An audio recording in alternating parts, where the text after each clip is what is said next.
But I'm going to dive straight into something here that's controversial. Okay. And I love controversy. I do. I really do. Yeah, mate. I love to go against the common grain.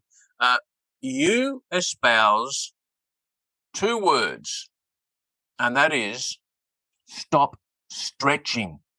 And you've even got a book titled by the same name. So a yoga teacher who teaches that stretching isn't as good for you as what we're led to believe. Can you give us some information about that? Mention your book, Stop Stretching, and there is a link down in the show notes where people can find out more about that book, or even go straight to Amazon and buy it. You know, when I did move to New York, I really faced a lot of adversity. And, you know, I just want to quickly give this, and then we can come back to it if you want. But one of the things that pulled me out of it, out of fear, because I was totally afraid, out of despair, out of a lot of setbacks. I had a ton of setbacks and I had to constantly deal with them. Like you would in life, was affirmations. And the affirmation, it was funny because when I was actually on the train going to New York, this affirmation kind of downloaded into my space. And that was, I'm opening myself up to the universe of limitless possibilities. And anytime I started going into fear, anytime I started facing adversity, I would stop, I would breathe, and then I would go into that affirmation. And, you asked me earlier what yoga is. And so yoga is literally opening yourself up to the universe of limitless possibilities and being able to not just tune into it, but be fully saturated in that space. And, you can use different words. You can call it God consciousness. You can call it, universal consciousness, whatever you want to do. But ultimately, yoga is bringing us back to the source and reminding us that we are that universe made manifest. And not just like thinking about it. A lot of people in the spiritual world, a lot of people, that do these things, do it more from kind of a thinking or a mental process, if you will. But what yoga is asking us to do is actually make it experiential so that we have direct experience of what we're focusing on. And in this case, being part of that absolute, or being part of that universe of limitless possibilities. And so obviously I was teaching stretching, and I, as part of yoga, in fact, I hit kind of a crisis a couple of years ago because I started to realize like stretching actually wasn't that good for you.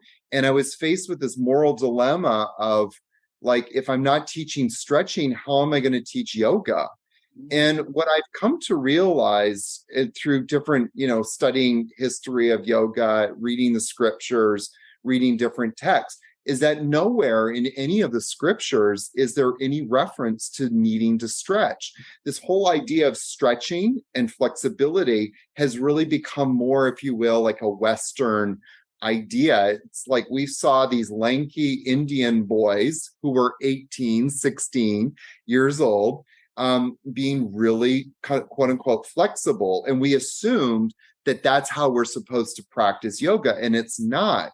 So put a pin in that for a second. Come to stretching. What we're starting to find out more and more is that we're actually damaging the body at a neuromuscular level by stretching. When we stretch a muscle, so if I bring my arm up to the sky and bring the hand down behind my back, I bring the other hand to the elbow and I try and push that hand down, I'm starting to quote unquote stretch the shoulder girdle and the tricep and different muscles. But when that arm comes back out and I like go lift weights, or I go do a push-up, or I lift a bag of groceries, the muscles in that shoulder that are supporting the joint are all shut down, meaning that they've lost their ability to contract properly and stabilize that joint. And so, there's been numerous studies done on this, that people lose their force output of their muscular system when they stretch. And so I've completely changed everything, obviously, through Stop Stretching. and trying to get people more and more into really thinking about like, how do we activate the muscles and improve that neuromuscular connection in the body. It's important for people to understand too, like what the real driver for me to teach people is, stop stretching, but it's really giving people the tools to become pain-free. And so you just said like you're not flexible. That inflexibility is not a symptom of necessarily tight muscles per se. It's really the inability of muscles to work properly in your body. And when I say properly, being able to shorten. So we can improve your range of motion quite dramatically if we start to get those muscles working again. And now that you've told me that you've had a double hip, replacement, I mean, you have a lot of muscles that are not working. And because, obviously so, right? So getting those muscles working is really important. Oh, yes. Well, I look forward to reading that book. I really do. Now, just something else. If somebody goes to your website, Aaron, at yogiaaron.com, again, the link will be in the show notes. What they'll see there in very bold print up the top is a quote, "Become fearless, live limitless." So how does that theory come into your work? How did you come to know that you really can become fearless and live limitless? Are you living a fearless, limitless life today? So I love this question because it's really this whole idea of living fearlessly is what yoga is really all about. And all of the teachings of yoga is really to get people out of fear. Fear, as you know, is debilitating and dampens the intrinsic wisdom of our soul. I said earlier that purpose was knocking at the door of my heart, to go to New York and start teaching yoga and living that life. But I could have very easily gone into fear and oh, I can't do it. Oh, I don't have enough money. Oh, I need to save more. Oh, I need to do this, and so the goal is to get out of fear. That's number one. And then number two is, as I said earlier, is to become limitless. And so that's why that's kind of my number one slogan. It's like live fearlessly, become limitless. And that's what I hope to embody or impart to people through the different practices. Well, there's enlightenment happening right now between you and I, because I've had the impression, I've had the idea that yoga was all about bending and stretching, standing on the beach at 6 o'clock in the morning and putting your body into unnatural positions. And that's been my concept of yoga. Yes. Is that common? Mike, I mean, you don't have to do this. And I know that this is a short, amount of time, but you can always just do a simple practice. Stand on the beach at 6 o'clock in the morning, bring your arms out to the sides, turn your palms to the facing sun, close your eyes and bring the sun to your third eye or to your heart or to your solar plexus and breathe in and repeat that affirmation. I am opening myself up to the universe of limitless possibilities. Now you're practicing yoga. And I think like there's so many people that are so attached to the show yoga, and I call it show yoga or Instagram yoga, and that's got nothing to do with what yoga is about. It's really this inner connection. Now, that's not to say that doing those weird postures or those crazy postures can't bring you to a state of yoga, but if it's only about the posture, which it is for so many people, the yoga itself gets lost. And so if we're going to do a practice, having intention is so important. And the intention should always be to come inside yourself and resonate in that limitless, infinite space within your heart. When you take your students into one of your retreats, what do they experience from the start and what do they have to walk away from when they depart?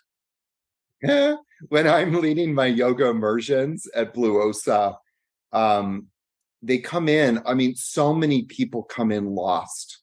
I think I led 5 trainings this last year, five big trainings. 2 of them were 1 month long.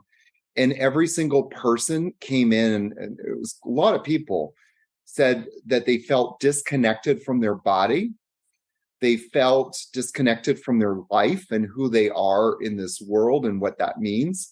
And they felt lost. They felt like there was a loss of purpose. And so there's what people start to reclaim is that connection to themselves, which is what yoga is really all about at the end of the day is building that relationship with ourselves.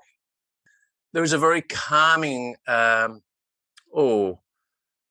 don't know. There's a calmness that comes from you. I mean, seeing you, your image, so the molecules that have been assigned to you, it's just a calming picture.